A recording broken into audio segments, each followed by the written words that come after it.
Gugu, congratulations on the film. Thank you. Set in 1970, very strong themes about equality, particularly sexism, racism. Was that one of the reasons that you wanted to get involved? Absolutely. I loved this film so much. I loved the script. I loved the themes of the film, the fact that it deals with feminism, the fact that it deals with intersectional feminism and really representations of beauty in terms of the first woman of colour winning the competition. I thought it was such a historic moment. And also this incredible cast. I mean, to work with Keira Knightley, Keeley, Hawes, Jessie, Buckley, and our wonderful director, Philippa Lowthorpe. I knew that the film was going to be very much rooted in the female gaze, which was exciting.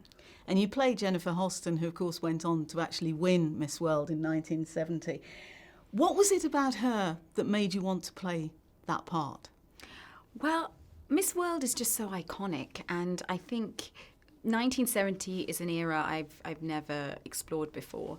And really just reading about Jennifer and seeing what she did with her life after Miss World, I knew she would be an intriguing character. She became a diplomat and also a psychotherapist. And, so I thought she'd be a really interesting person to talk to. And just the challenge, really, of, inhabiting a real person. I think there's a different responsibility and a different pressure when somebody who you're playing is going to see the film. And to work with all these incredible women, I just couldn't resist the opportunity. And you must have been spoilt for choice in terms of researching the 70s because there's so much material out there. Yeah, I was able to sort of start with the competition, which we had archival footage, which I was able to watch, which was amazing, but quite shocking to me, having never seen a Miss World competition, just how misogynistic it was.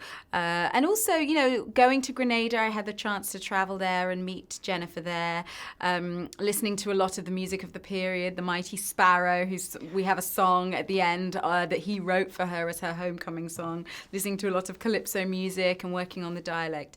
So, there was a lot to get my teeth into. You mentioned the cast earlier on, and you actually, I think, only get to spend one scene with Keira Knightley. That's right. But it's actually quite key to the film. Was that one of those scenes where you just launched into it, or how much preparation were you allowed to have? Well, we didn't really rehearse it, and I actually hadn't met Keira until that day that we did that scene. But so you came fresh to it. Yeah, but that was quite apt, really, because the two characters hadn't met each other, and they spent the whole film, pursuing their paths, and you think that they're on different sides, but you realise the women's livers didn't have anything against the women. They were actually attacking the patriarchy and the organisers of the competition, and I love that scene because it's really pinpoints, the intersectional nature of their different paths. Keira, is somewhat judging Jennifer, but Jennifer has very different choices. Keira, Sally is judging Jennifer, and they have very different choices to each other. And I think for Jennifer, she's sees herself as an ambassador for her country, and she's taking the best opportunity that is available to her. So I really love that scene for that intimacy. And just looking forward for a moment, your next film coming up, I think, is Summerland, which opens BFI Flair. It's the closing night. It's closing night. It's closing night of the BFI Flair Festival, I think, on the 28th of March.